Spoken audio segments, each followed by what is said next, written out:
Hi, everyone. This is Leslie Law, your host for Sandbox Radio. This episode, In Like a Lion, features new pieces by Scott Augustin, Lisa Halpern, and Elizabeth Heffron. Special guest Jerry Dixon.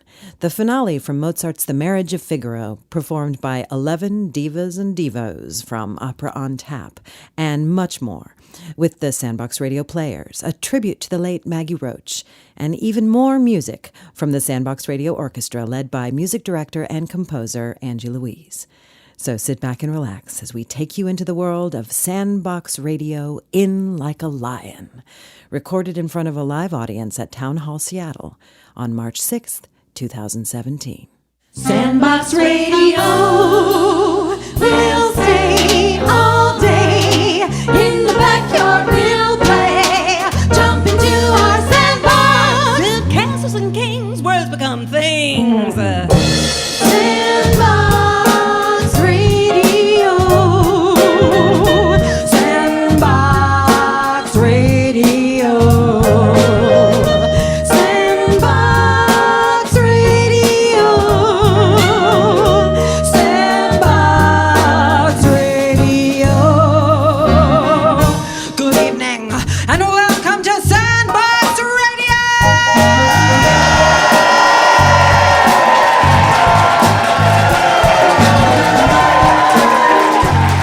Coming to you live from Town Hall in the heart of downtown Rain City, Seattle. Coming up in the show tonight, Sandbox Radio presents a poem from Charles Leggett, plays from Lisa Halpern, Elizabeth Heffron, and Scott Augustin, musical guests, Opera on Tap, special guest Jerry Dixon, with musings from Peggy Platt, a tribute to the late Maggie Roach, and more, featuring your favorite Sandbox Radio players and the Sandbox Radio Orchestra, led by the fabulous Angie Louise.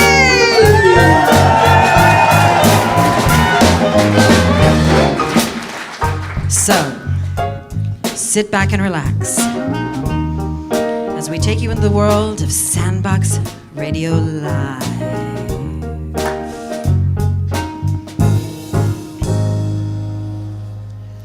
Sandbox Radio.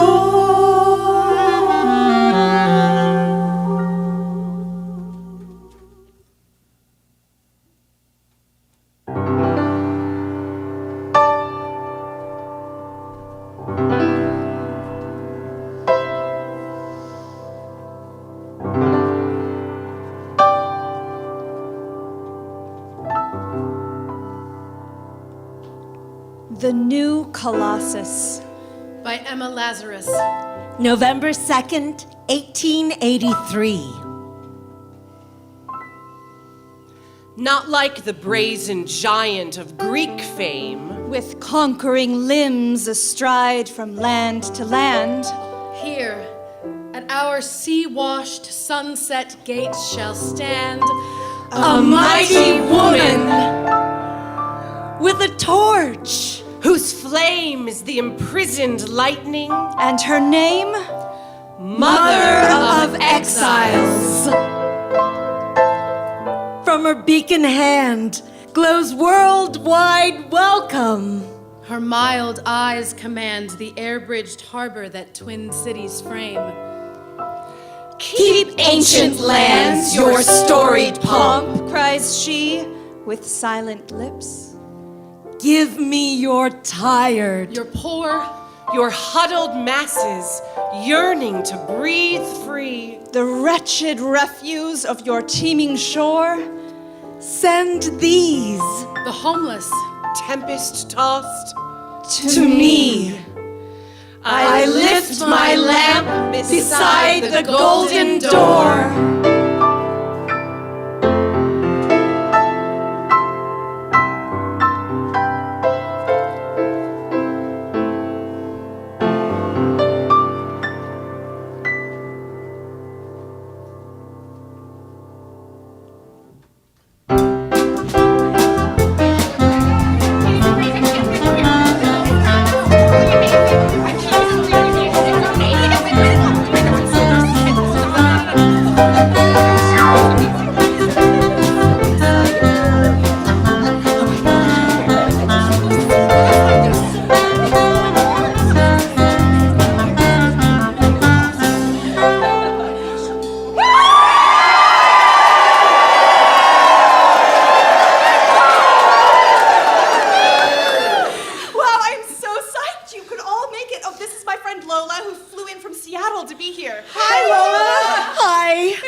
wonderful that you came all this way from Seattle. I'm so happy to be here and share this experience with you all. Where's Nancy? Oh, she's meeting us near the flagpole. Okay, I brought string and a hole punch so that we can wear our signs around our necks. I brought sticks we can attach them to. Oh, we're not allowed to put the signs on sticks. Why not? I guess they're trying to make sure they don't get used as weapons. Weapons? I thought this was supposed to be a peaceful protest, Vi. Oh, it is, but apparently there's been some talk of infiltrators inciting violence and making it look like protesters did it. Violence? Wait a minute. I mean, I really want to stand up for women's rights. And the rights and safety of people of color. And Muslims. And immigrants. And the LGBTQ community. And Native Americans. And other marginalized communities. Not to mention the health of the planet. Yeah, global warming, for God's sake. Education. Abortion rights. Coastal habitats. Trade agreements. Yes, for God's sake, yes. I want to support all of that. But I don't want to put myself in danger. Nobody wants that. But this is one of those moments in history where we're being called to action. Who says? I mean, how do you know this is a moment in history? It hasn't happened yet. You only know what history is after it happens. Then it's history. Here we go. What? Am I wrong? That's just semantics, Paula. You know as well as I do that this is a pivotal moment for our country. Stay cool, peeps. Paula, do what you gotta do. If this kind of risk isn't for you, that's okay. Just keep calling your senators every day. Oh, no, I'm not saying I'm leaving. I'm just saying. So, no sticks. Right. Also, I thought we should share some tips on how to be safe and stay well during the march. I feel nauseous. I have Pepto-Bismol if you need it. Thanks. Well, first things first. Let's make up a plan for if we get separated. Well, why don't we just text each other if we get lost? They say cell service may be unreliable. So, if we get pepper sprayed by the police or hurt by weapons... Weapons? What's with the weapons? I am totally freaking out. I've got a Xanax if you need one. Yes. Yes, please. Okay, they say to be safe, we should stick to the edges of the crowd. Everybody's going to try and do that. If we're all sticking to the edges, there'll be no edges to stick to. The world won't come to an end if we're not on the edges. It's just a suggestion. I heard we're supposed to write important info on our forearms with a Sharpie. That's crazy. Ink is toxic, and Sharpie ink lasts forever. It'll wash off eventually, and I brought silver, so pretty. What kind of info is so important that I should risk my life for it? Emergency contact, drug allergies, stuff like that. Oh, I think I'm going to pass out. I have smelling salts. You're the best. Can I keep that in my backpack? Oh, honey, we can't have backpacks here. But I mean, why not? Safety reasons. They don't want to make it easy for people to conceal weapons. Weapons! Stop saying weapons! Oh my God, this is not good. Don't panic, honey. It's too late. No backpack? That's insane. No one told me. Am I just supposed to throw my backpack away? You could go back and leave it in the car. There are so many people here already. It'll take me all day to get there.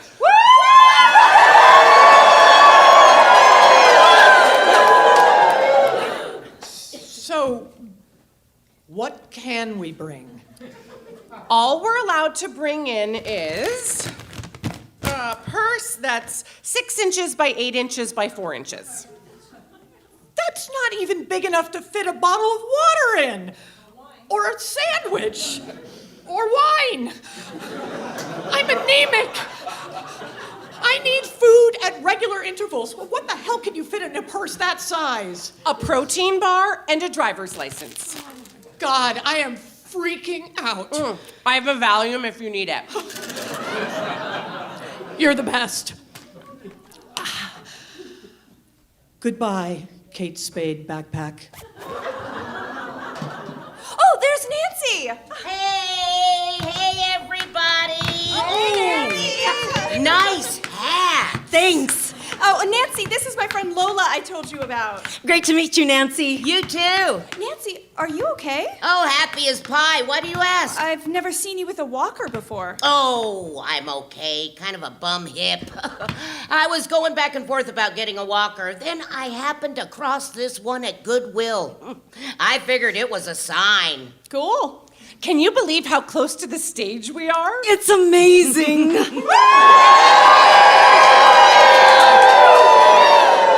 It's gotten super crowded just since we got here. Yeah, look over where we came in. It's crammed body to body now. It's amazing. Oh, totally inspiring that so many people are willing to do something about what's going on. So many people. Deep breath, honey. We're trapped. We can't get out of here. Yes, we can, Paula. Oh, don't say yes, we can. It makes me want to cry. You and me both. Breathing in.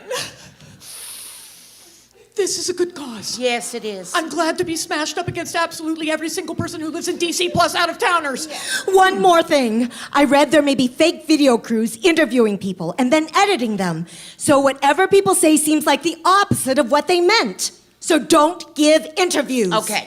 Sure. Thank you. I have to pee. You're joking, right? Oh, this is so awesome. Everybody fired up today?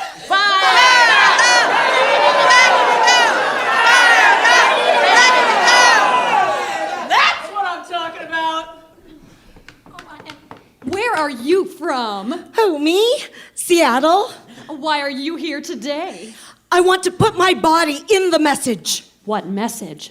That we won't tolerate anyone's rights being taken away. Women, people of color, the LGBTQ community, Muslims, immigrants, and all the other marginalized groups. Lola, are you letting her interview you? Oh, crap! I totally got sucked in. Where are your credentials? Right here. Honestly, turn on your TV and watch the CBS Sunday News every week, you think maybe? Sorry, I'm not from here. Oh my God. Did you see how mad she got that you didn't know who she was? What an ego. I really have to pee. I don't see how you're gonna get through the crowd, especially with your walker. Well, what am I supposed to do? Pee here on the sidewalk? No way. I'm off to see the wizard. One of us will go with you. Anybody else? I don't, but I'll go. I know exactly where the porta potties are. We passed them on the way in. It's starting. Hey, it's America Ferrera. I love her. All right, here we go, Nancy. Excuse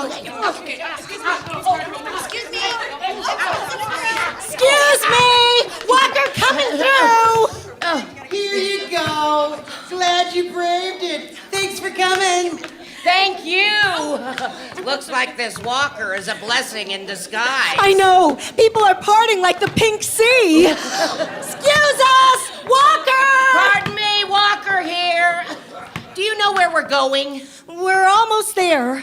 It's just up ahead, past the CNN truck. Oh, I think we passed it. I promise you we didn't. Just try to head over to the right. I'm going this way. Excuse me. Hi. Any idea where the row of porta potties is? Well, I don't know about a row of them, but there's a single one up there ahead. I've been in this line for the porta potty for over 2 hours, and now the people coming out say it's full, if you know what I mean. I really don't think you want to do anything in there. I know I don't, but I've invested too much time to start over. Crap! Exactly, and lots of it. Somebody told me there's a row of porta potties over there. I know. See, Nancy, I told you. Okay, fine, let's go. Excuse me, Walker coming through. Excuse me, Walker here. What did we miss? I don't know. Well, let's just stay here until the marching starts. I think that's going to be even more of a cluster. We'll lose Vi and Paula and the rest of them. Let's just head back. Walker, coming through! What happened? Not a clue. Let's push ahead hard and fast. Go! Walker! Walker, coming through! Can't build the wall! His hands are too small!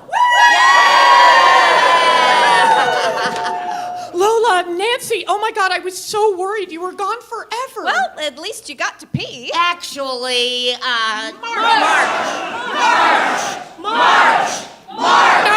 No, we can't march. We're in a human gridlock. We'll be trampled. Look, I know you're scared, Paula, but you've got to pull yourself together. This is new territory for all of us, and we're all scared. She's right, and we gotta feel the fear and do it anyway. yeah. We've got to tap into our inner warrior. We gotta rise up like the activists before us and be the freaking change. Yeah. Wait a minute.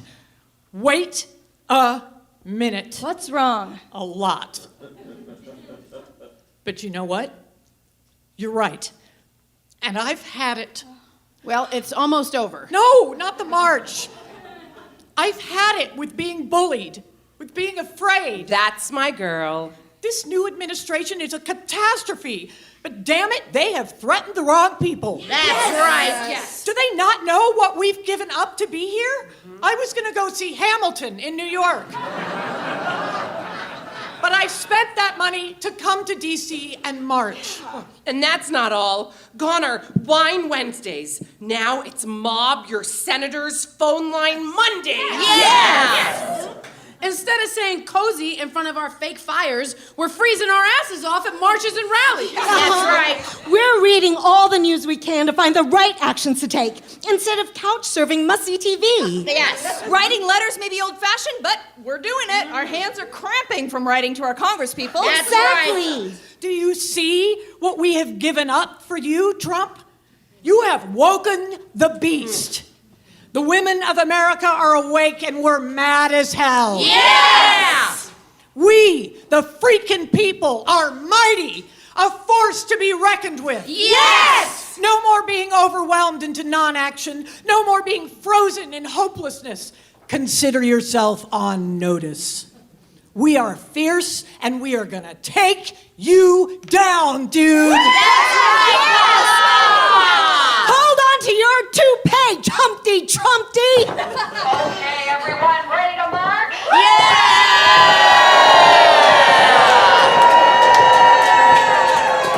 No hate, no fear. Everyone is welcome here. No hate, no fear. Everyone is welcome here.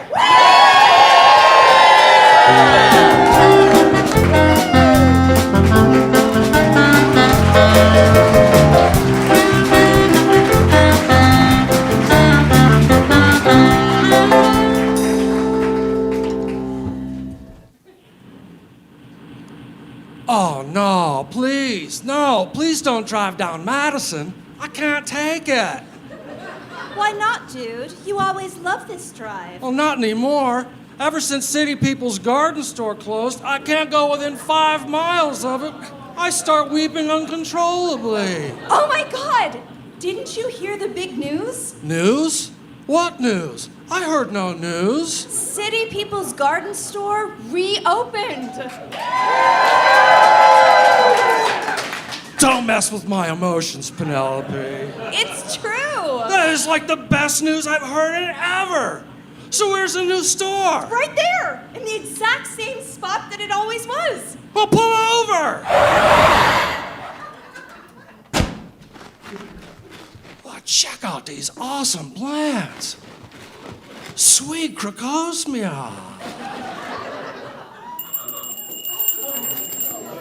Oh, wow. Hey, there's my favorite nursery helper, Vivian. She's still here. Hi, Vivian. Hi, dude. Oh, this is a miracle. How did it happen? Well, it's now under the ownership of longtime employees Jose and Allison. Wait a minute. Isn't that the same Jose who's been the musical director for a lot of those Sandbox Radio live shows?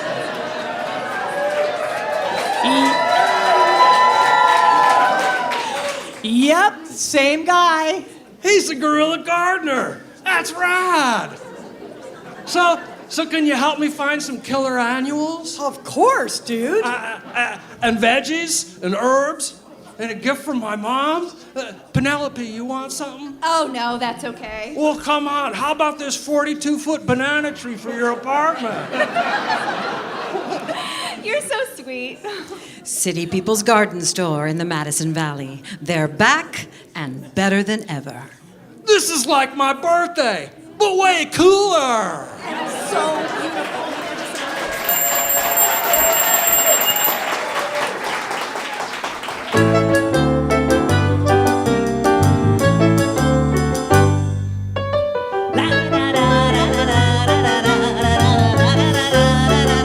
The Rabbits Who Caused All the Trouble by James Thurber.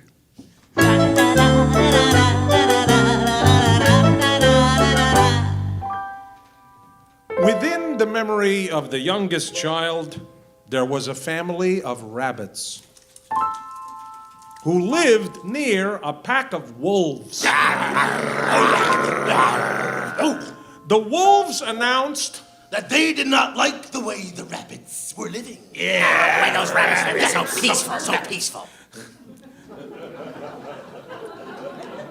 The wolves were crazy about the way they themselves were living because it was the only way to live.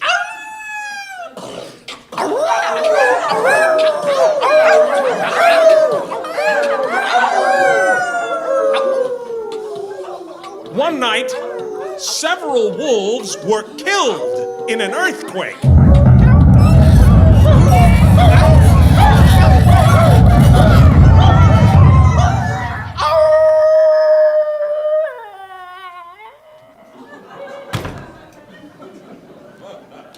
And this was blamed on the rabbits. For it is well known that rabbits pound on the ground with their hind legs and cause earthquakes. Rabbits. On another night, one of the other wolves was killed by a bolt of lightning.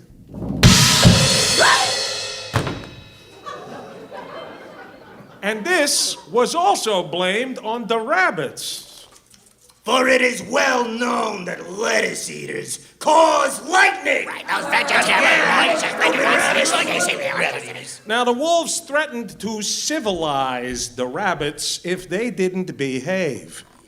And so, the rabbits decided to run away to a desert island.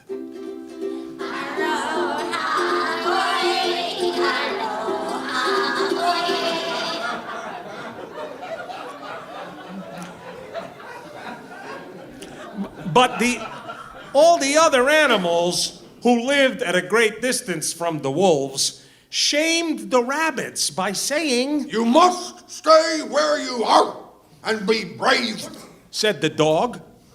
"This is no world for escapists," said the pig. "If the wolves attack you, we will come to your aid. In all probability." That was obviously the horse. So, the rabbits continued to live near the wolves. And one day, there was a terrible flood, which drowned a great many wolves.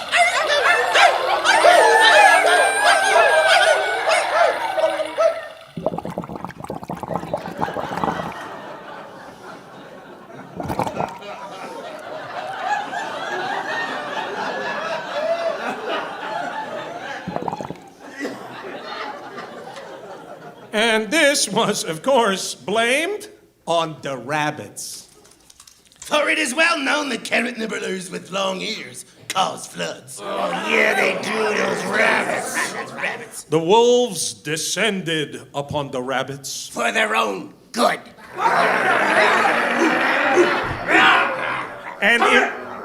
and imprisoned them in a dark cave. For their own protection. Where nothing was heard about the rabbits for some weeks, the chicken demanded to know what happened to them. What's going on? The wolves replied that the rabbits had been eaten, and since they had been eaten, the affair was a purely internal matter.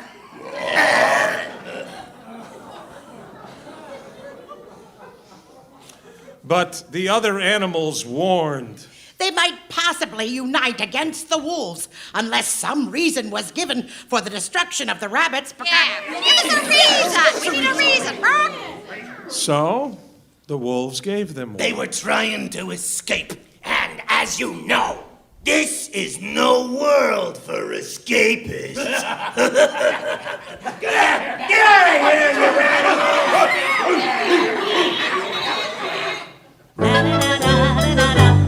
you Moral, run, don't walk to the nearest desert island.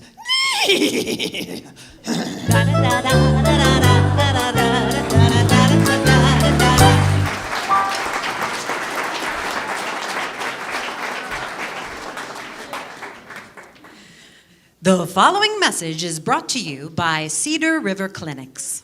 Hey, all you charitable givers! Wondering what to do with your tax returns? Consider donating to the Cedar River Clinics. They're the folks who help women, all women. Whether you're a mom from the Renton suburbs, a high school girl from Tacoma, or an LGBT programmer from Seattle, look no further. The Cedar River Clinics are your one-stop shop to health, offering mammograms, pap smears, obstetrics, and birth control. But wait, there's more. Need counseling? We got it, for women and couples. For your pregnancy options, for the trans community, and for menopausal women. And that's not all. There's also support for battered and abused women and their families. But wait, I hear you cry. Our Obamacare is being altered as we speak. Who knows how long we can even afford a visit? No problem. In addition to insurance, payments on a sliding scale and financial aid is available. But what about men, you say? After all, women are only 52% of the population, and the Cedar River Clinics only help chicks, right?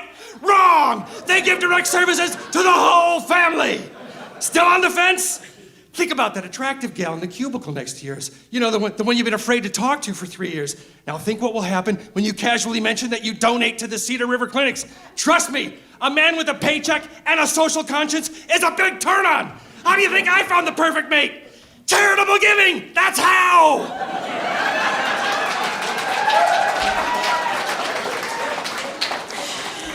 Cedar River Clinics, run by the Feminist Women's Health Center, providing compassionate reproductive health care, birth control, and abortions for over 30 years. Go to cedarriverclinics.org to give. Give, give, give! The gift of health for your whole community.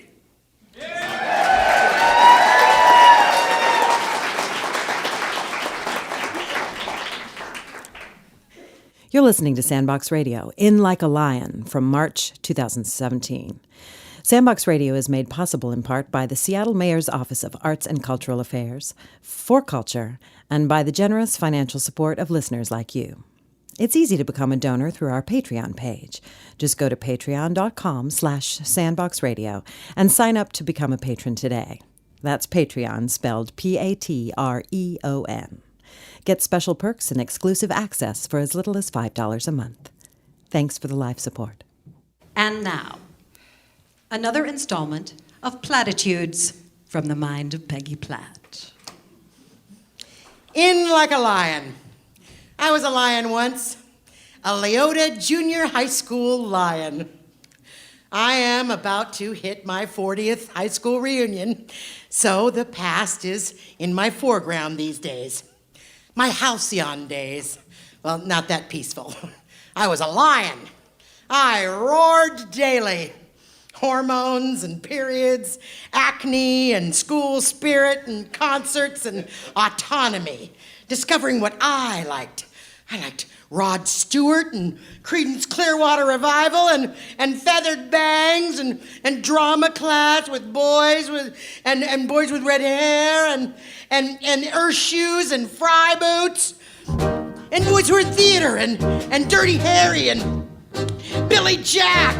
Oh, I liked Billy Jack. There won't be any trumpets blowing come the judgment day, but the bloody morning after, one tin soldier rides away. I'm sorry. I'm sorry, Angie. I got carried away. You said you wanted the theme from the Magnificent Seven. We could have learned One Tin Soldier. Yeah, no, really, that was perfect. It's just, give it to me later. Okay, sorry. Okay, being 13.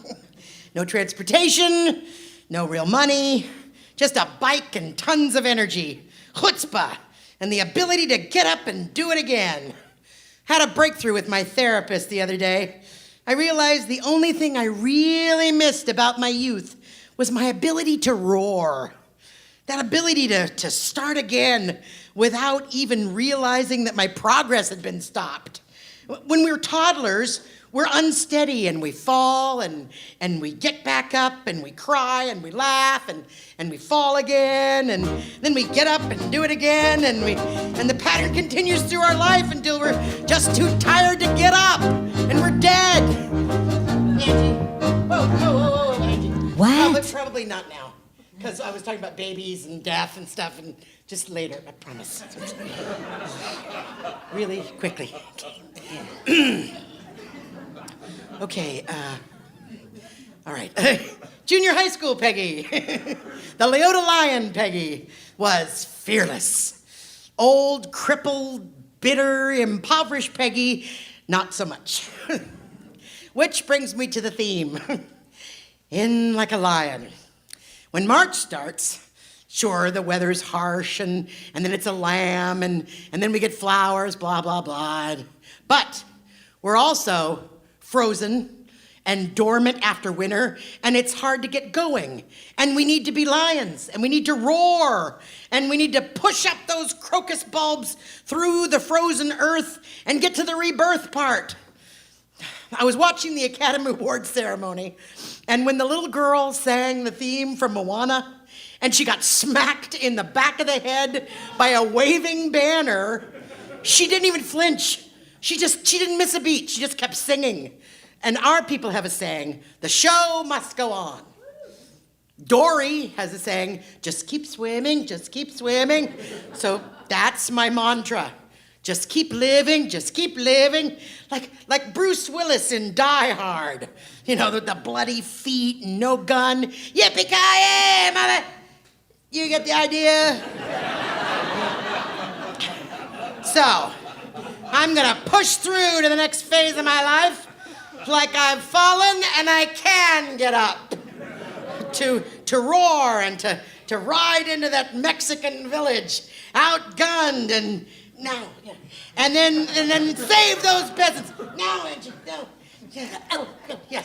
I'm gonna roar, and I'm gonna keep getting up to my feet and go to auditions and diet and avoid white sugar and too much gluten and vote my conscience and protest injustice and continue to try to finish the Saturday New York Times crossword puzzle.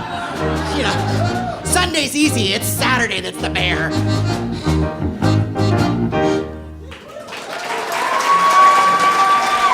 Peggy Black!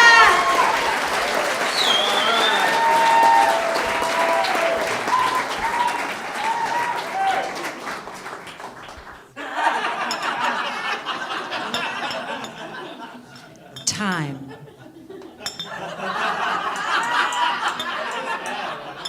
And timing.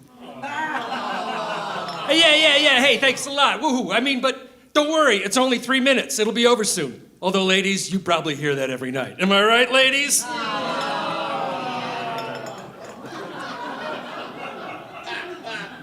A poem by Charles Leggett. After conducting research at an open mic for playing Frank Downs, an aspiring stand-up comic, in a film. When gauche self-deprecation veers towards self-censure, apology the worst. Take heed, brave souls, it ever-loving misses, as if we need be told you've got 3 minutes. Restating what this kind, if rather tiny crowd grasps as gratefully as their martinis, just skip it, like a calcic disc of turd along the surface of a spill of crude. The ones who have it right can simply talk. They do not need, as Frank observes, to trick us, siphoning off bits of the collective semi-conscious, gutting their own votive weirdness, less routine than blessedly one-sided discourse, while the rest simply prate like a luckless monarch's nervous page. Yeah, I know. I think I'm gonna write a cookbook called How long does it take to lay a 3-minute egg?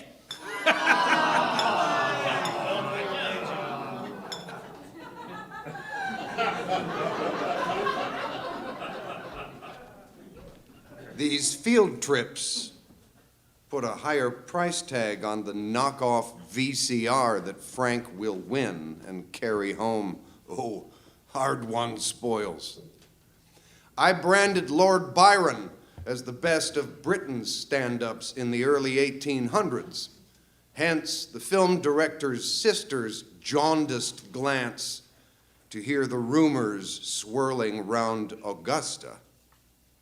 Well, Byron the romantic, rude times past, a pristine innocence and childhood's loss.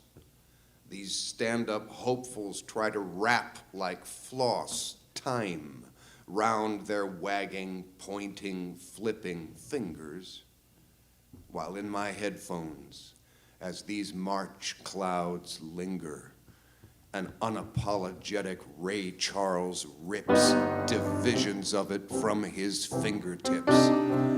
A manicure, 3 minutes long, in rage.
Many years ago, there was an emperor so exceedingly fond of new clothes that he spent all his money on being well dressed. He cared nothing about reviewing his soldiers.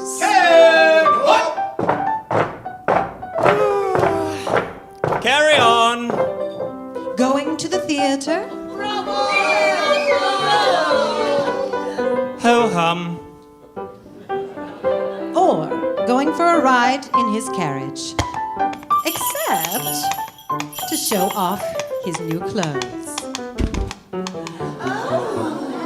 Your Majesty, how magnificent! Why, thank you. Thank you, dear people. They are fabulous. He had a coat for every hour of the day, and instead of saying, as one might, about any other ruler, "The king's in council," here they always said, "The emperor's in his dressing room." In the great city where he lived, life was always gay.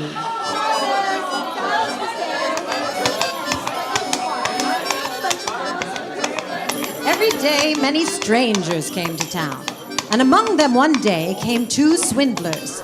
They let it be known they were weavers, and they said they could weave the most magnificent fabrics imaginable. Not only are our colors and patterns uncommonly fine, but clothes made of this cloth have wonderful way of becoming invisible to anyone who is unfit for office. Or who is unusually stupid. Durak. Those would be just the clothes for me, thought the emperor. If I wore them, I would be able to discover which men in my empire are unfit for their posts. And I could tell the wise men from the fools. Yes, I certainly must get some of that stuff woven for me right away. Certainly, Your Imperial Majesty. Immediately. He paid the 2 swindlers a large sum of money to start work at once. They set up 2 looms and pretended to weave, though there was nothing on the looms. All the finest silk and the purest gold thread, which they demanded, went into their traveling bags. While they worked the empty looms far into the night.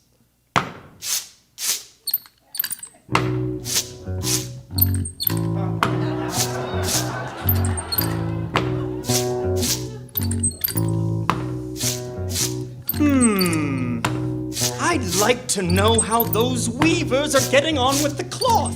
But he felt slightly uncomfortable when he remembered that those who were unfit for their position would not be able to see the fabric. It couldn't have been that he doubted himself, yet he thought... I'd rather send someone else to see how things are going. I'll send my honest old minister to the weavers.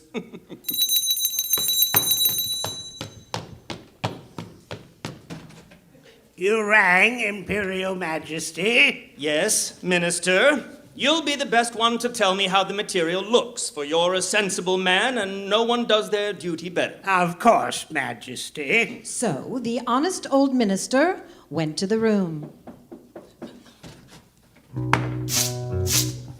where the 2 swindlers sat working away at their empty looms. Heaven help me, I can't see anything at all. But he did not say so. Aha! Minister, welcome. Иди сюда, пожалуйста. Will not you be so kind to come in and prove the excellent pattern, the beautiful colors? They pointed to the empty looms. Huh? And the poor old minister stared as hard as he dared. He couldn't see anything because there was nothing to see. Heaven have mercy, can it be that I'm a fool? I would have never guessed it. But not a soul must know. Am I unfit to be the minister? It would never do to let on that I can't see the cloth. Do not hesitate to tell us what you think. Oh, it's beautiful. It's enchanting. Such a pattern. What colors. How delighted I am with it. We are pleased to hear that. And they proceeded to name all the colors and to explain the intricate pattern. The old minister paid the closest attention so that he could tell it all to the emperor. And so he did. The swindlers at once asked for... More money. More silk. More gold thread. To get on with the weaving. But it all went into their pockets.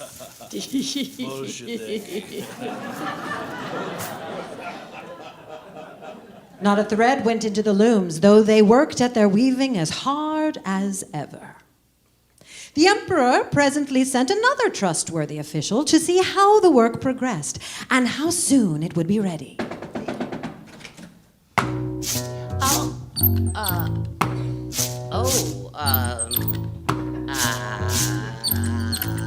She looked and she looked, but as there was nothing to see in the looms, she couldn't see anything. Is it not a beautiful piece of goods? I know I'm not stupid, so it must be that I'm unworthy of my good office. Oh, that's strange. I mustn't let anyone find out, though. Oh, what beautiful colors and such an exquisite pattern. To the emperor, she said, It held me spellbound. Spellbound, you say? Spellbound. And that's good? Excellent, Your Excellency. Excellent! All the town was talking of this splendid cloth, and the emperor wanted to see it for himself while it was still in the looms.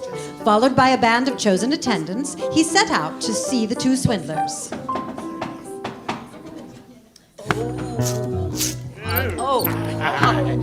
Magnificent. Just look, Your Majesty. What colors, what a design. They pointed to the empty looms, each supposing that the others could see the stuff.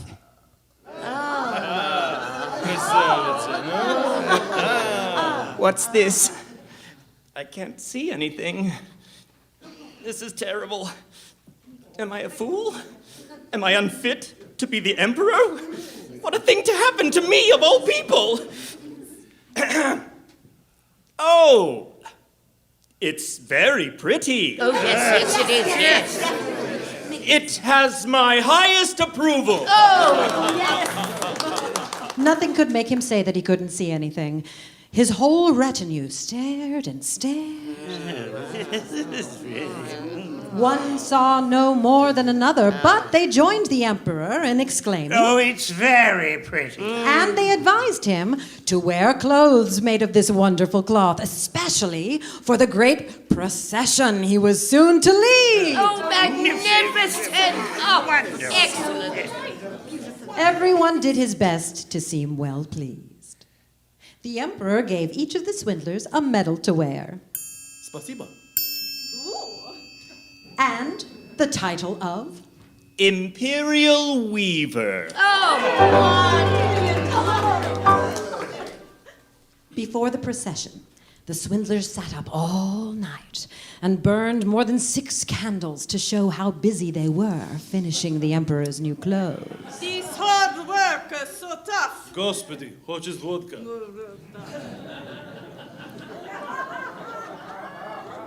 They pretended to take the cloth off the loom. They made cuts in the air with huge scissors.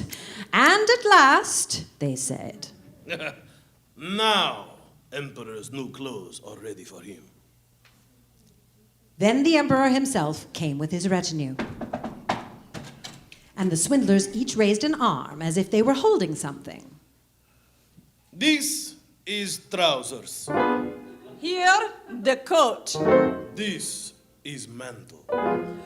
All of them are light as spider web. You would almost think you had nothing on. But that's what makes it so fine. Oh, yes, of course. Exactly, yes. All the attendants agreed, though they could see nothing, for there was nothing to see. If Imperial Majesty will condescend to take clothes off. Oh.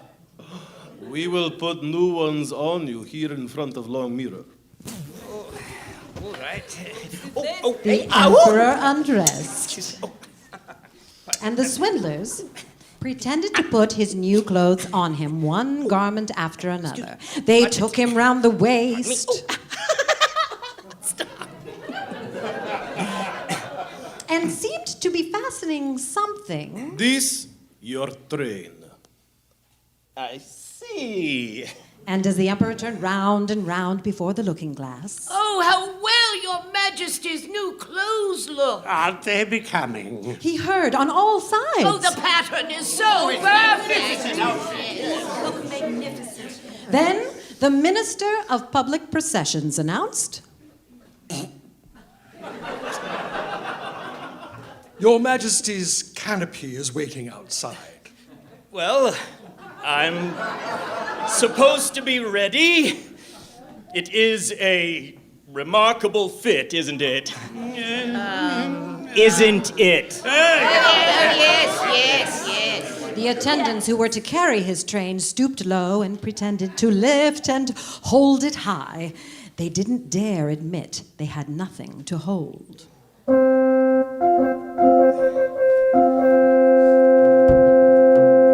So off went the emperor, in procession, under his splendid canopy. Everyone in the streets and the windows said, "Oh, how fine are the emperor's new clothes! Don't they fit him to perfection? And see his long train. Nobody would confess that he couldn't see anything, for that would prove him either unfit for his position or a fool. No costume the emperor had worn before was ever such a complete success. But he hasn't got anything on. Did you ever hear such innocent prattle? Said the child's father. He hasn't got anything on.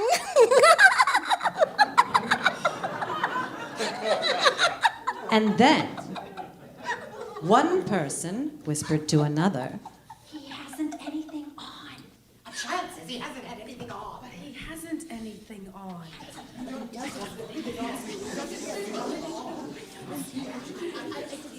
The emperor shivered, for he suspected they were right.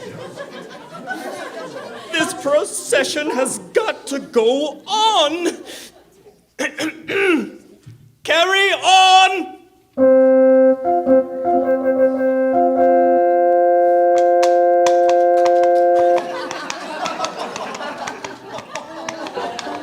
And so, he rode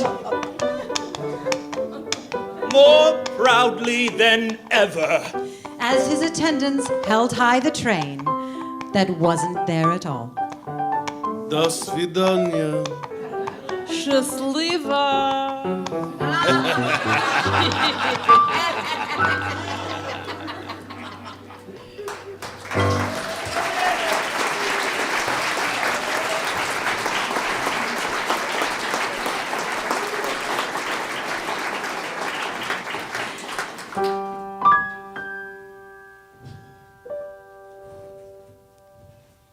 Dress me up in diamonds and wrap me in a sigh.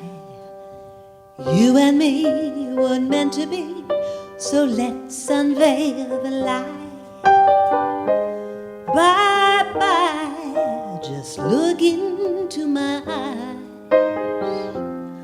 Baby, I'm the revolution. I tangled on your arm for years at all your big soirees. Tough man, big place.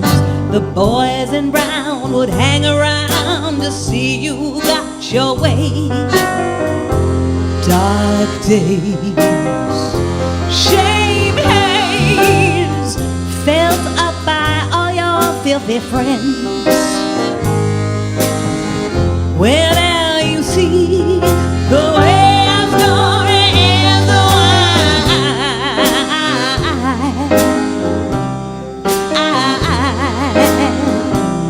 Baby, I'm the revolution. Bells will be ringing in the palace. Birds will be singing in the land.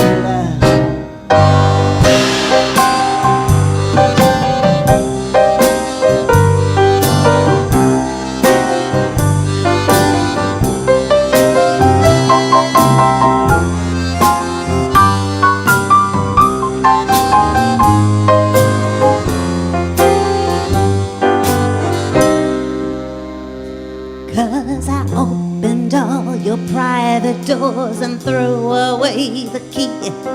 I've slept with all your servants and we've sold the news to Women's Week. I've poisoned all your hounds.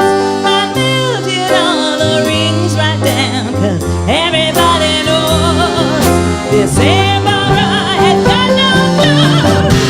Aim high, I'll be the one to close your eyes.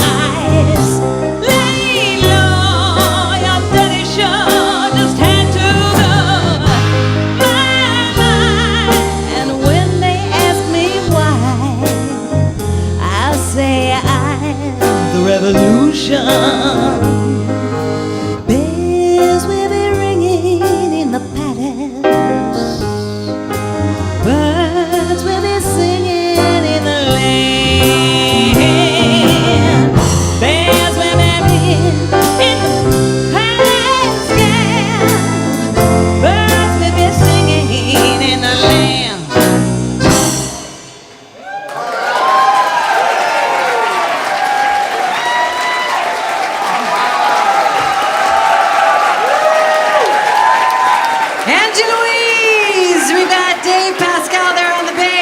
Tierney on drums and Rob Whitmer on the accordion.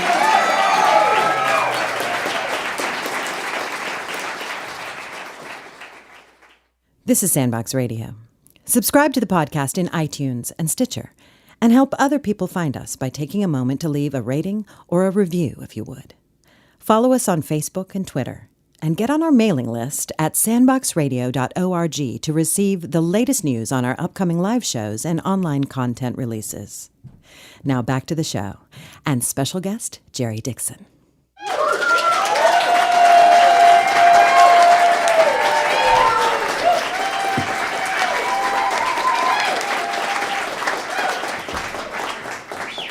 Okay. How y'all doing out there?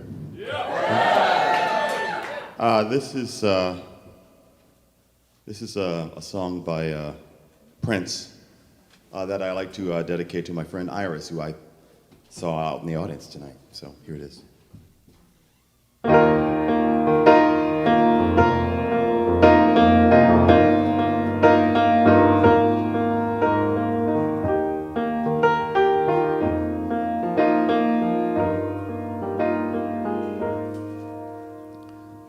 I'm not a woman, I'm not a man. I'm something that you'll never understand. I'll never beat you, I'll never lie. And if you're evil, I'll forgive you by and by you. I would die for you if you want me to. I would die for you. Oh, I'm not your lover, I'm not your friend. I'm something you cannot comprehend. No need to worry, no need to cry. I'm your Messiah, and you're the reason why. Only you, I would die for you. If you want me to, I would die for you.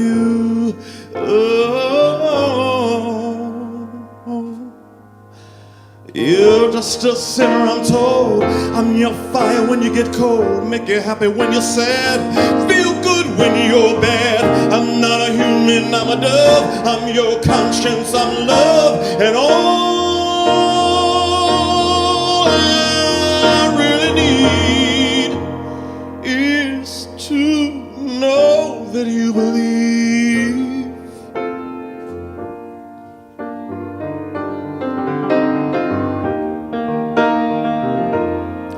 I would die for you if you asked me to. See, I might not solve the question of you, but darling, if you want me to, I would die for you. If you want me to,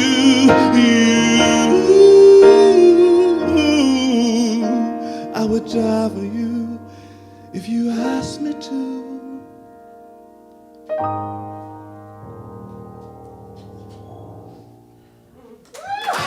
Thank you.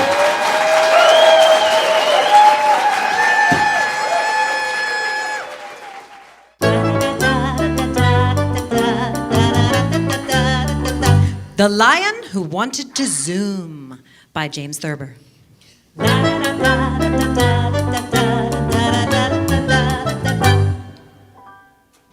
There was once a lion who coveted an eagle's wings. So he sent a message to the eagle asking him to call. And when the eagle came to the lion's den, the lion said, I will trade you my mane for your wings. Keep talking, brother. said the eagle. Without my wings, I could no longer fly. So what? Said the lion. I can't fly now, but that doesn't keep me from being king of beasts.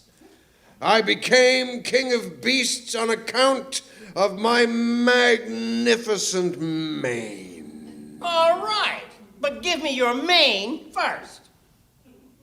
Just approach a little nearer so that I can hand it to you.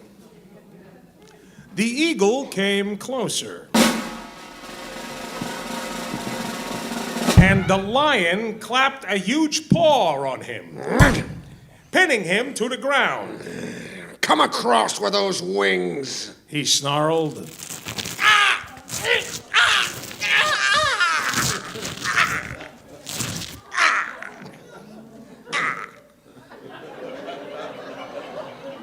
So the lion took the eagle's wings, but he kept his own mane.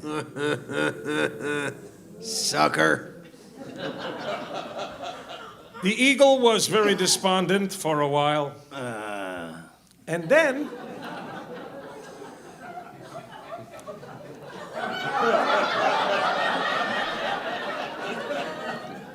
he had an idea. I bet you can't fly off the top of that great rock yonder. Who, me? Said the lion. And so the lion climbed to the top of the rock and took off. His weight was too great for the eagle's wings to support. And besides, he did not know how to fly, having never tried it before. So he crashed at the foot of the rock and burst into flames. Ow, ow, ow, ow, ow, ow, ow, ow, ow, ow, The eagle hastily climbed down to him and regained his wings and took off the lion's mane, which he put about his own neck and shoulders. Flying back to the rocky nest where he lived with his mate, he decided to have some fun with her. Covered in the lion's mane, he poked his head into the nest and said,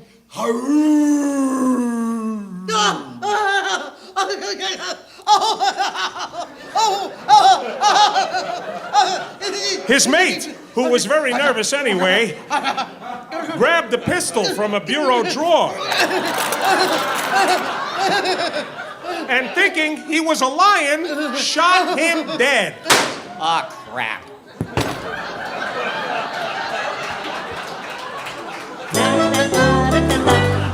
Moral: never allow a nervous spouse to have access to a pistol, no matter what you're wearing.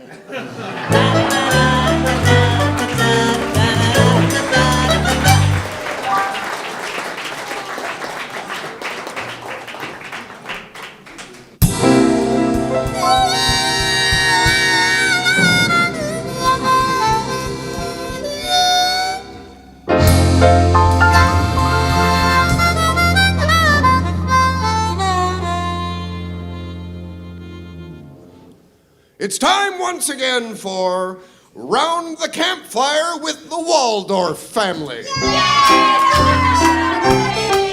Join nuclear scientist turned kindergarten teacher Wally Waldorf, his wife Butter, and their kids Squim, Leavenworth, and Fife. Why did you have to conceive me in Fife? As they explore the backwoods of the great Northwest and tell campfire tales of nuclear accidents that are wacky and scary, but true. How much further, Dad? We go till we feel centered, Squim. OMG. Really, dear, we've been circling in the dark for hours. All right. How about here then, next to the Richard Serra? Kids, time to build a campfire. Dad, I don't think that's allowed in the park. Leavenworth's right, hon. I believe that's against Oh, all... heck, Butter, we're having fun. We're on a trek. We're a wholesome Northwest family. They won't mind. Like we say in kindergarten, home is where the heart is. Oh, where there's smoke, there's fire? Everything's better in Fife?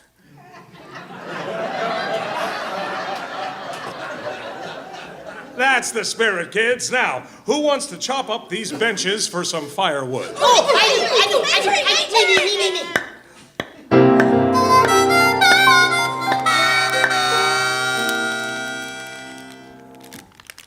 Wow! These s'mores are so good, Dad. Where'd you pick up the chocolate, Wally? It's got a distinct herbal aftertaste. Now, Butter, You weren't at Uncle Ike's again. All right, kids. Who is ready for a wacky and scary but true nuclear waste story? Tell us the cat little story, Pops. You really want to hear that one again? Man, it is so frickin' wacky and scary but true. Squim, what's the cat litter story? Well, little Fife.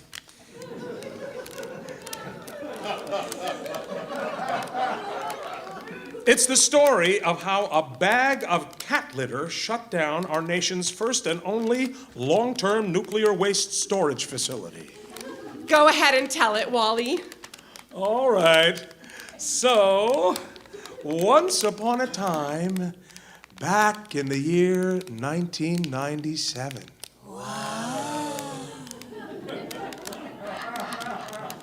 America opened up its first and only long-term nuclear waste repository half a mile underneath the earth, beneath Carlsbad, New Mexico. Half a mile down? In the ground? Tell them what they named it, Dad. They called it the Waste Isolation Pilot Plant. WIP for short. Whip it! Whip it good! That is enough, Squim. Welcome, everybody, to opening day of the Waste Isolation Pilot Plant. 2,152 feet directly below us in a geologic salt basin, we have carved out storage for some of our nation's nastiest radioactive waste.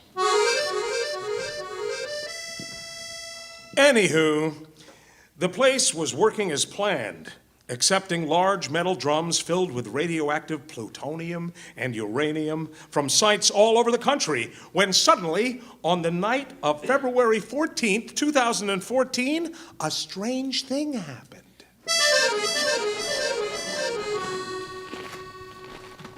Evening, Marissa. Evening, Ralph. Quiet night. Sure is. What the heck? That's the air monitor alarm. There must be contamination coming up from the repository. Quick, we better shelter in place. What happened, Dad? Well, turns out one of the big metal drums that had been placed underground exploded. And spread radioactive contamination throughout 36% of the facility? Yep. Are they supposed to blow up? No, Fife. They're supposed to behave themselves for 10,000 years. Wow, that's an awful long time to behave yourself. Tell them how it happened, Dad. Yeah, get to the cat litter. Well,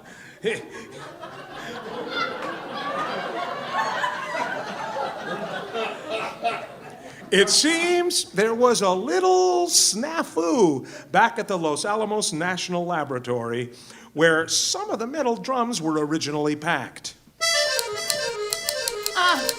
Mr. Sidley, we've got some drums that need to go to WIP, but we can't find the instructions for how to pack the radioactive waste. What instructions, Alice? Well, the standard procedure that tells us how to mollify the radioactive materials, like the uranium and the plutonium and the americium, to keep them from reacting to each other in the drum and blowing the whole thing up. Ah, gotcha.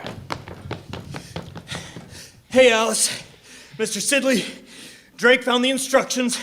Looks like our neutralizing agent is cat litter. Cat litter? You mean litter for kitties? Let's see here. Given the amount of waste we're stuffing into this drum, we should add, maybe a bag or so of cat litter. Well, what kind of cat litter? It says, I can't quite tell from Drake's handwritten squiggles, but it looks like it says organic cat litter. Oh, there's a great sale on Sweet Scoop. It's made of wheat and totally organic. My Puffins loves it. You sure that's what they've been putting in these drums? Yes, sir. Says right here, cat litter. It's what everyone's using. Japan, Russia too. Well, Sweet Scoop's the best, sir. Okay, add that stuff and seal it up and ship it off. Let's get her done. Whip it. Whip it good.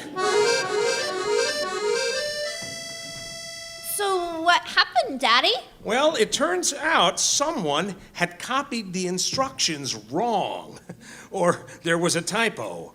But what they should have used was inorganic cat litter. Inorganic? Yeah, the kind that's made of clay, an inorganic substance. That's right, Because Leavenworth. inorganic cat litter is an excellent buffer, but you go and mix organic cat litter like Sweet Scoop with nitrate salts, nitric acid, oxalates, well, you get a thermal runaway reaction. Very good, Eventually, 70 Leavenworth. days later, birth to breach would cause a nice big kaboom!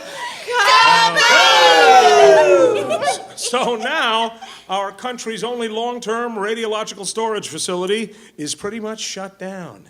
And it could cost as much as $2 billion to clean it up and get everything fully back up and operational. If it ever runs again at all. And some plutonium got into the atmosphere in Carlsbad. And some workers got internally contaminated. All because of the wrong brand of cat litter. Wow. Gee, Daddy, you know, that story really is wacky and scary. And true. It sure is, Fife. Oh, I wish you hadn't conceived me there. I know you do, Sweet Pea. But your father and I were at the RV show, and one thing just led to the next. And then we... All right, kids, just simmer down. So, kids, what's the moral of this cat litter story? We don't know, Dad. You're the nuclear scientist turned kindergarten teacher. Oh, I know. You can bring a horse to water, but you can't make him No. in like a lion, out like a lamb? Nope. Oh, for goodness sake, Wally. Just finish the gosh darn story. Consistency is the foundation of virtue. That's a moral? Francis Bacon. Bacon.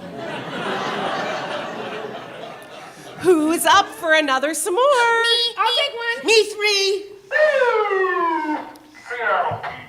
Hold it right there. Okay, they're the police. I told you, Wally, you can't camp at the Olympic Sculpture Park.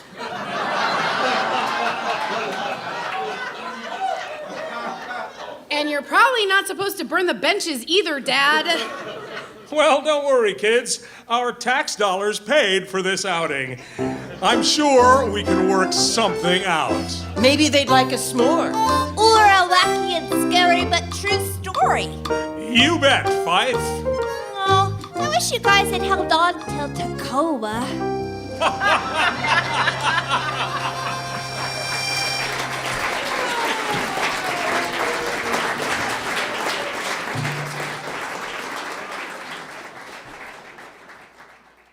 This is for Maggie.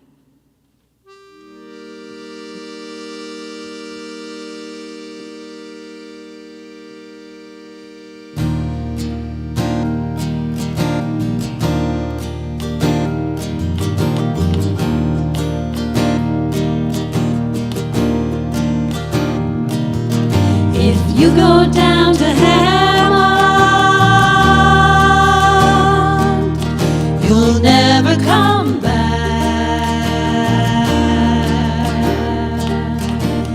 In my opinion, you're on the wrong track. We'll always love you, but that's not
you'd be okay if you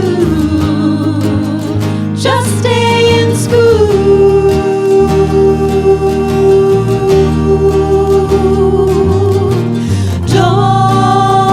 Don't be a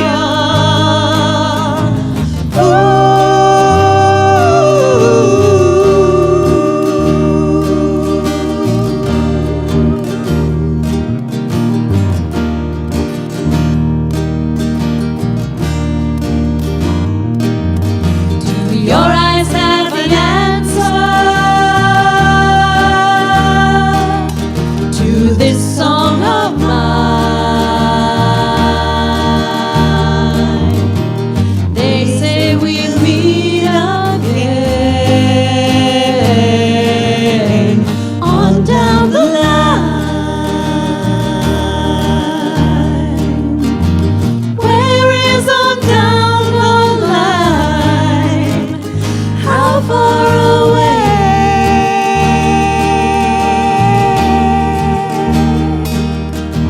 Tell me, I'm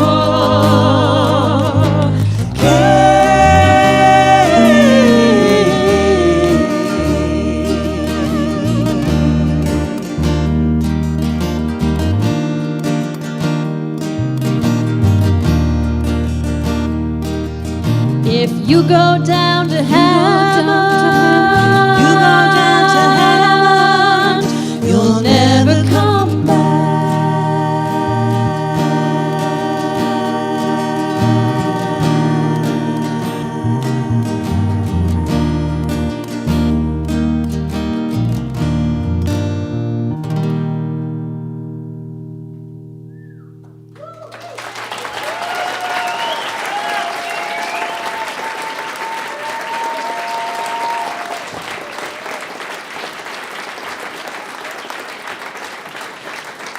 Eric Ray Anderson on the uke and Liam Law on the guitar.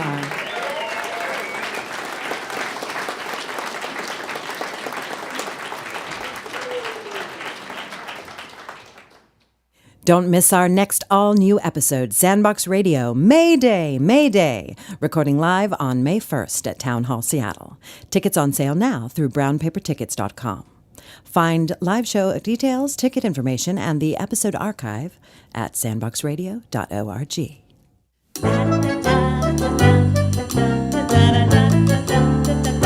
The Sheep in Wolf's Clothing by James Thurber.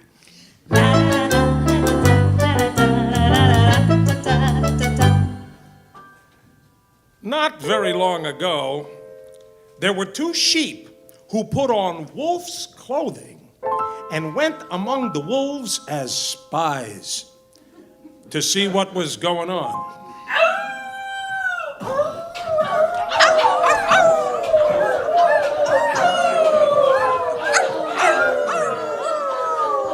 They arrived on a fete day when all the wolves were singing in the taverns or dancing in the streets. The first sheep said to her companion, Wolves are just like us, for they gamble and frisk. Every day is fete day in Wolfland. She made some notes on a piece of paper, which a spy should never do.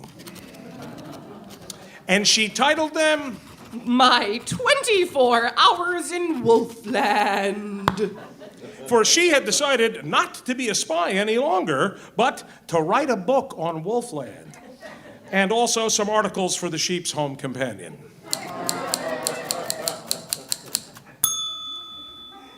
The other sheep figured out what she was planning to do. Aha!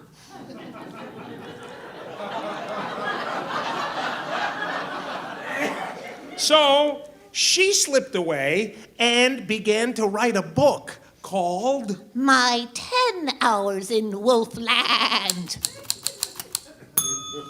The first sheep suspected what she was up to when she found out her friend had gone, so she wired a book to her publisher called My 5 Hours in Wolfland. and it was announced for publication first. Crap! The other sheep immediately sold her manuscript to a newspaper syndicate for serialization. Both sheep gave the same message to their fellows.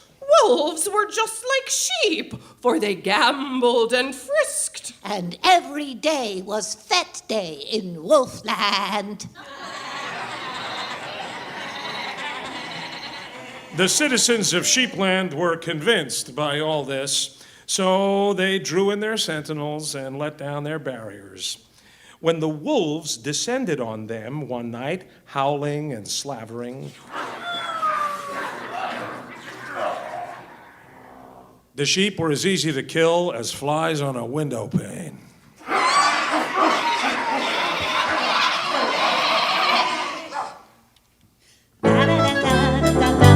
Moral, don't get it right. Just get it written.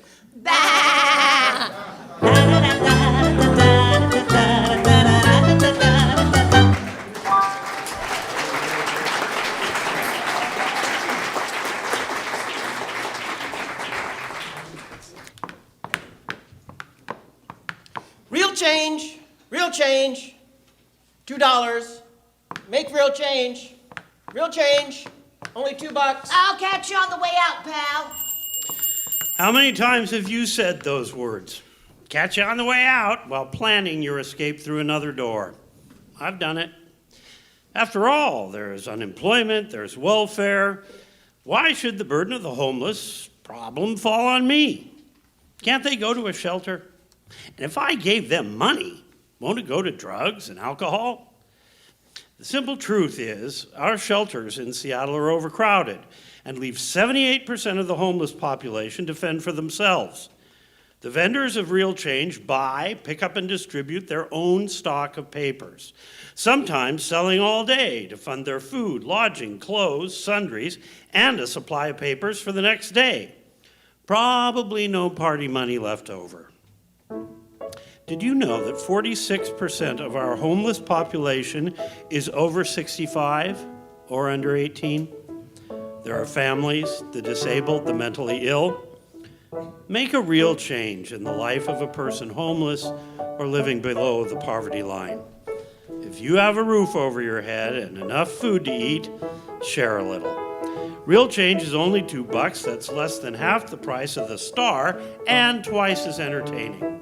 Many of the articles are written by homeless folks, and it even has a puzzle.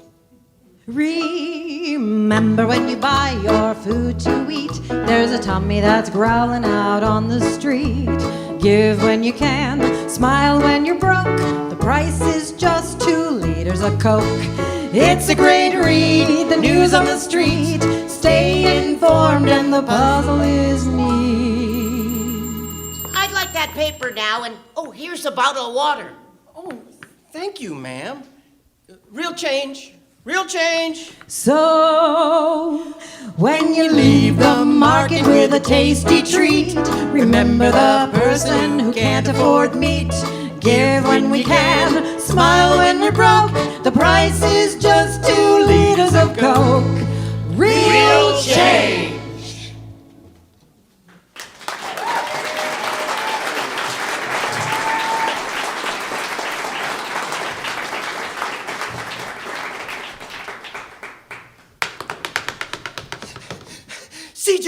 CJ, come on. I gotta show you something. It's so cool. It's in my room. Okay, buddy, but it better not be lame. Ta-da! Ew, it's an old burnt rag in a shoebox. It's a squirrel! No, it's not. Squirrels have 2 eyes. She lost one in the fire. Is it dead? No! I'm nursing her back to health. She tells me stories. Cheese and crackers, buddy. Why does it always have to get weird with you? And she's a detective. A squirrel detective? She solves crimes and saves woodland creatures. I gotta go. Her name is Sharday. Where Don't worry about her, Sharday. How are you feeling? Kid, I won't lie. I've been better.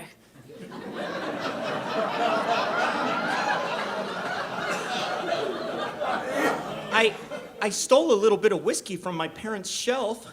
I put it in this thimble. Oh, kid, you're the best. Oh, ow. Are you ready to tell me what happened? How you got this way? Yeah, buddy, I am. My name's Sharday. I'm a private investigator. I don't get many clients. Don't know if that's more because I'm a woman or a squirrel. Yes, I know. Let me do my story, kid. Sorry. It was just last Wednesday. I was having my first cup of joe. I had just wrapped up the mystery of the missing mossy marmot. Feeling pretty good about myself. Then there was a knock on my door. Uh-oh. The tiniest knock. More of a tap than a knock.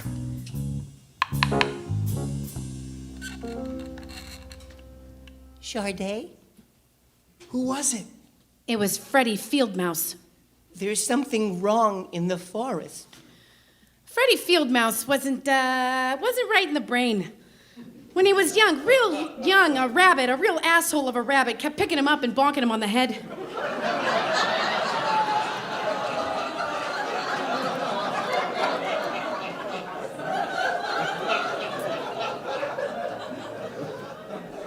I felt sorry for Freddie, so I humored him. What seems to be the matter, Freddie? The woods are in danger. Who's in danger? Are there some animals in trouble? No, Sharday. The whole of the woods. All of it. Going away. Freddie, slow down. The woods aren't going anywhere. The woods have always been here, always will be. Sharday, I had a dream.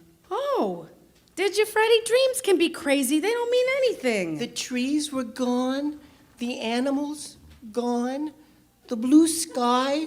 The clear water of the stream. All the world as we know it had fled. But just a dream, little field mouse. That's what I thought. But Lonesome Ridge has been mighty quiet. Lonesome Ridge? It's where the coyotes live. More whiskey, kid. Lonesome Ridge was never quiet. Those bad boys and girls were always kicking up a ruckus.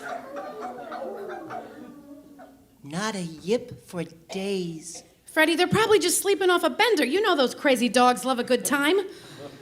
But if it will make you feel better, we could... It would make me feel better. So we go up to Lonesome Ridge, and right away I knew something wasn't right. Not only were the coyotes gone, everything was gone. They usually had half a dozen couches strewn around for lounging. They had a taste in decor that ran to flashy and always had a lot of glitz hanging in the trees to catch the sunlight. All of that had been cleared away. Not even any empty beer bottles or cigarette butts. Sharday, look! Someone had spray painted a message on a rock. What did it say, Sharday? It said, "Die canine trash." Oh. Yeah. And lingering over the whole disquieting quiet was an unfamiliar smell. A sharp, cruel odor like a fog of bitter hate hanging in the air. Sharday? Yeah, Freddie? There's talk of a lion in our woods. And not a mountain lion, a real lion. That's bunk, Freddie. A story made up to scare the kiddies. Lions are tropical from Africa. We're a temperate North American forest. Couldn't be a lion here. Sharday, Lonesome Ridge isn't the only quiet place in the forest. What are you talking about, kid? I think something's not right at Sweeney Pond. Sweeney Pond? A little out of the way watering hole the queer frogs hung out at. Come on, Freddie, let's go.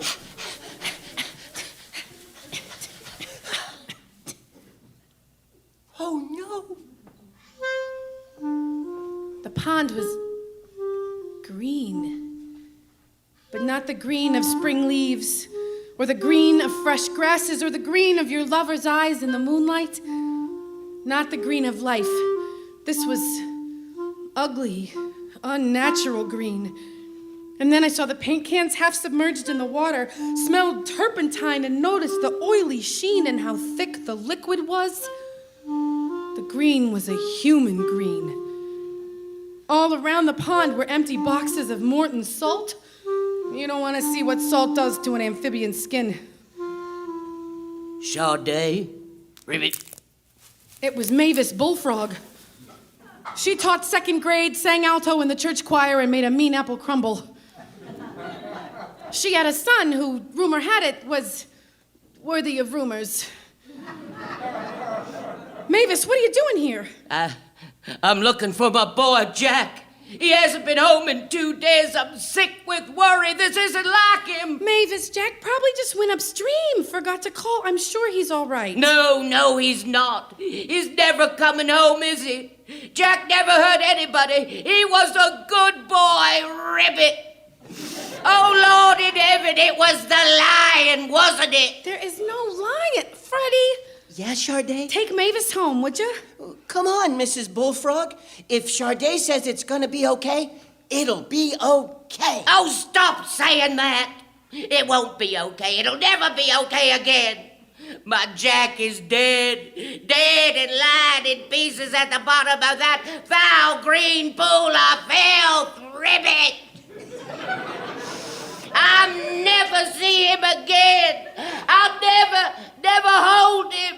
I'll never even get his body back. Oh, Ribbit. Come on, Mrs. Oh, Ribbit. Let's get you some toast. Oh, Ribbit. With jelly.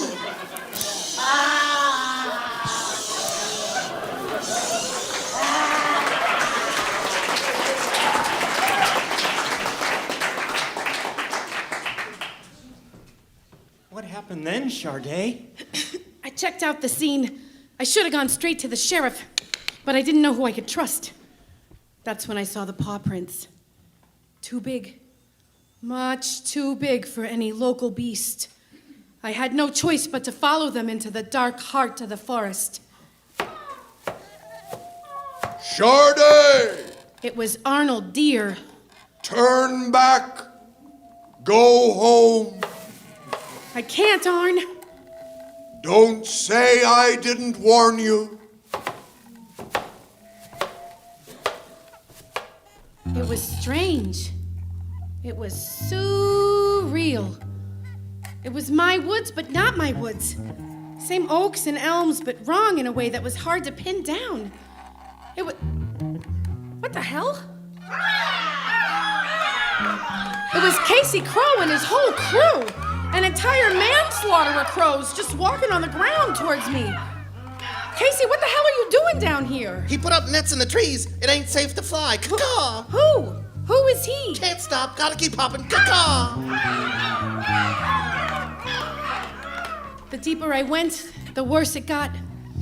Bits of feather and fur clinging to the brush. Maybe I saw a tail, or maybe it was just a piece of rope. I ran into Mitzi, an old Siamese. She was a former pet with a taste for the outdoors. She'd fought hard for her freedom and a place in the forest. She was limping and crying. He said, feral ain't wild. Said no place for my kind in these woods. Mitzi, who? He took my kittens. Said I could have them back if I... Oh, Sade. He's worse than human.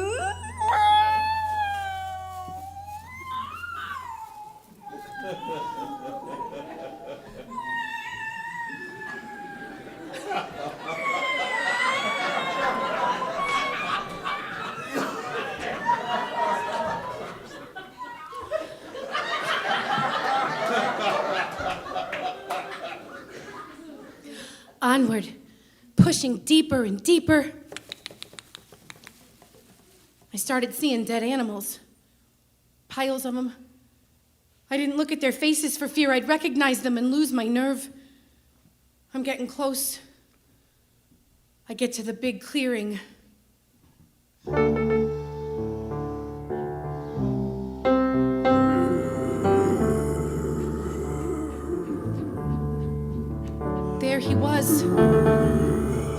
sitting on a blood-soaked throne. A mother effing lion. You must be the squirrel everybody's been telling me about. I've been waiting for you. You're a long way from the jungle, big cat. Not the jungle. Savannah.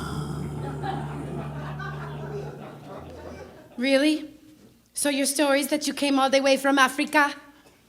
Yes. From the look of you, I guess you hail from some two-bit roadside menagerie. You still have that zoo look in your eyes. I like you, squirrel. You're good at hiding your fear. I'm not seeing anything to be afraid of. I could kill you with a flick of my beautiful tail. You'd be a stain on the forest floor. So? Squirrel's life ain't that long anyway. One rodent's life is nothing would weighed against the whole of the woods. You think I'm a monster. Monster? You've made that word obsolete. I'm just doing my job. Our purpose in life, the reason we are here, why we bother to walk, swim, slither, and fly, is to impose our will on the world. Pretty words, Predator. You do it yourself. When you store up nuts for the cold months, you are but making war on winter. I suppose that's one way to look at it. But I gotta ask, what's your game, Whiskers? Fix the landscaping on this joint. These trees are in my way. This is gonna be my new savannah. And the animals? The animals are nothing to me. This far north creatures are weak. Too many miles from the equator. I would be doing the world a disservice if I made your lives part of my equation. So, out of curiosity, because I'm nosy, I gotta ask, how you gonna pull off this triumph of your will? How you taking the trees down? Army of beavers? Gonna grow arms and pick up an axe? No, not beaver or termites or axes or chainsaws. I think it'll be fire. Kind of wet for that. Oh, I am planning on using an accelerant. What's that, Sharday? The lion's eyes flicked over to a large shape covered in dirt and branches. See, humans are a careless species by nature. If they got a lot of something, they leave it laying around. It's shocking what you can nick when their backs are turned. Oh, no. Oh, yes. Buddy, that half-hidden mysterious object was a big rig truck full of gasoline. Oh, no! Oh, yes. Come on, Lion, that's a lot of animals you're planning on murdering. You got no right to judge me, squirrel. What happened next was a blur. I didn't see who grabbed me. Some of the animals had joined him in the hopes of being spared. I was tied to a stake. The big guy started laughing. And then the whole world went up in flames.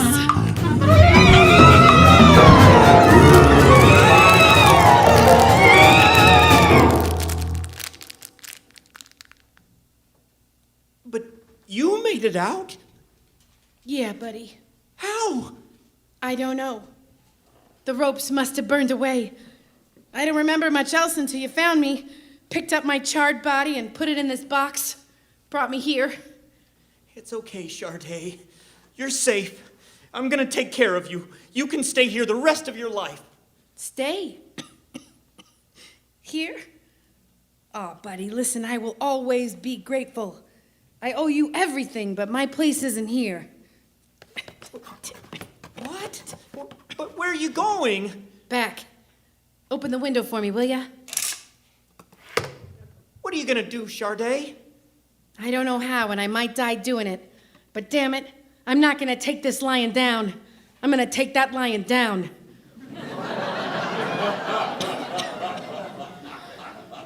Sharday, you are one badass squirrel. Thanks, kid.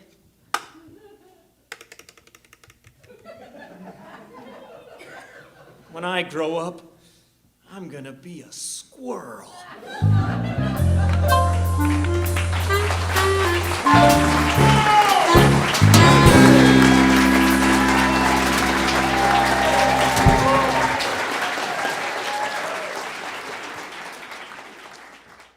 Ladies and gentlemen, opera on tap.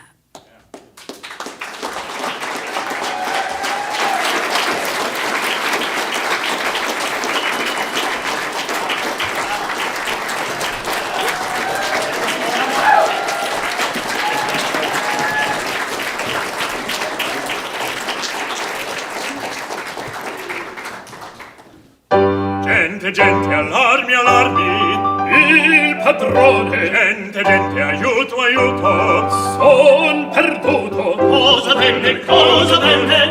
Il scenerato m'ha tradito, m'ha infamato e conquistato a veder. Son stordito, allorditi, non mi par che ciò sia per. In van resi siete, uscite, madama, ma il premio avrete di vostra onestà.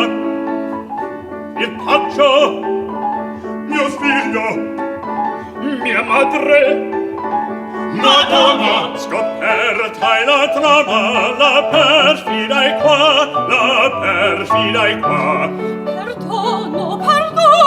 No, no, non spedarlo. Perdono, perdono. No, no, non modarlo. Perdono. No, perdono. No, perdono. No, no, no, no, no, no.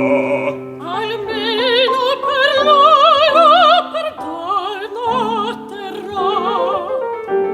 Oh già, no, è peggio, delirio, vaneggio, che creder, non so, no, so, non so.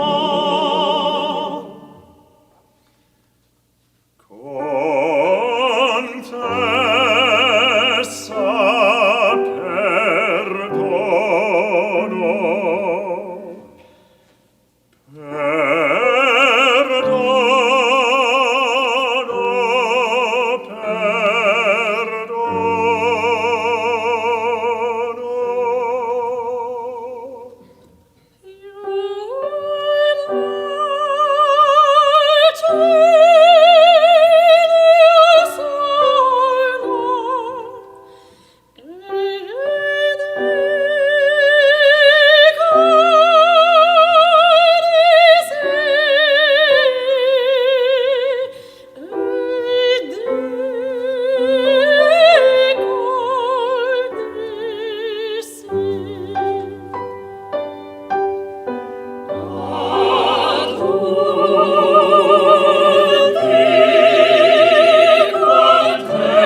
Coriam tutti, Coriam tutti, coriam tutti, coriam tutti, coriam tutti, coriam tutti, coriam tutti, festeggiar.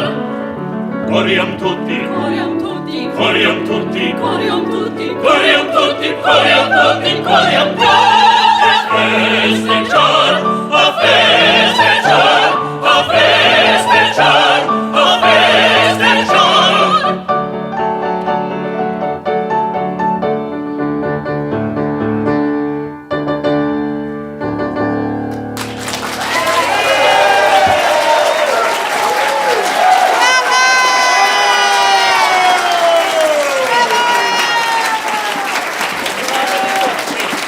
Opera on top, Gorchov on piano.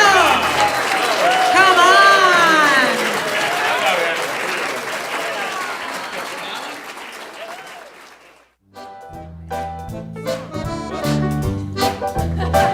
It's really been swell. It's really been great just to be with you on our sandbox date.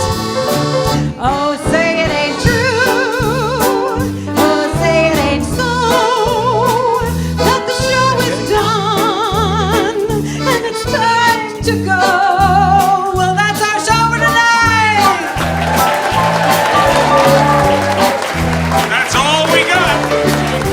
In tonight's episode, the Sandbox Radio players were Eric Ray Anderson, Jason Marr, Sean John Walsh, Imogen Love, Charles Leggett, Kathy Shand, Peggy Platt, Rebecca Olson, Catherine Van Meter, Peter Dillon O'Connor, Laura Kenny, Heather Hawkins, And Richard Simon.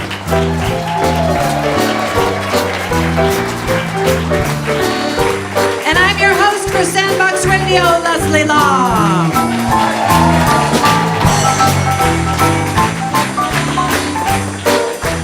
Let's hear it for Jerry Dixon.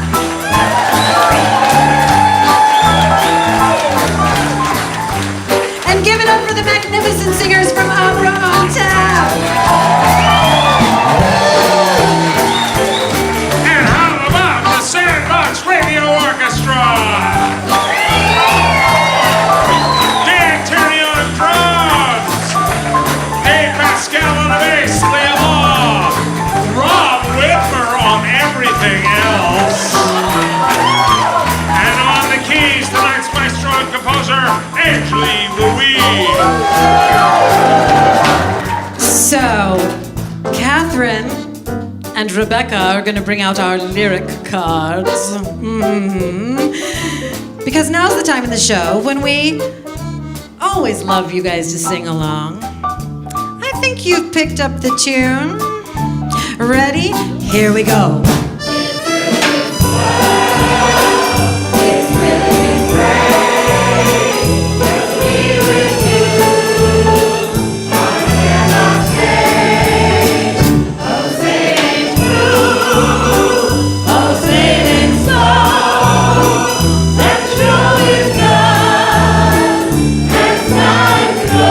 One more time.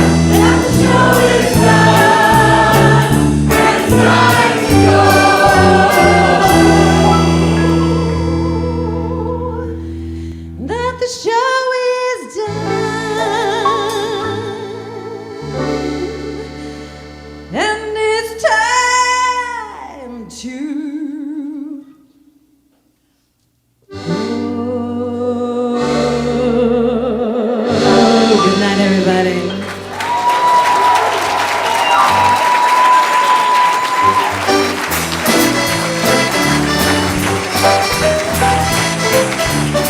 In Like a Lion was recorded in front of a live audience at Town Hall Seattle on March 6, 2017. Original material was created by Scott Augustin, Lisa Halpern, Elizabeth Heffron, Peggy Platt, with music by Jose Juicy Gonzalez and Angie Louise. The Emperor's New Clothes by Hans Christian Andersen and excerpts from Fables for Our Time by James Thurber were adapted for radio by Richard Simon and myself. The show was sound engineered by Luke Kerwald, recorded by Christopher Stewart, and this podcast was mixed by Dave Pascal. Catch Opera on Tap, live about town at your favorite watering holes like the Blue Moon Tavern and Naked City Brewery. Next up is a special appearance by the drunken tenor, Opera on Tap managing divo Rob McPherson at the Seattle Fringe Festival on March 25th. Check operaontap.org/Seattle for dates and ticket links. Find out where you can catch more of Angie Louise and her band, The Love Markets, and how to buy their new CD, Beauty Factory, at angielouise.com. Dig deeper into the Sandbox and find the recording archive of all our past episodes at sandboxradio.org. On behalf of us all here at Sandbox Radio, thank you for listening.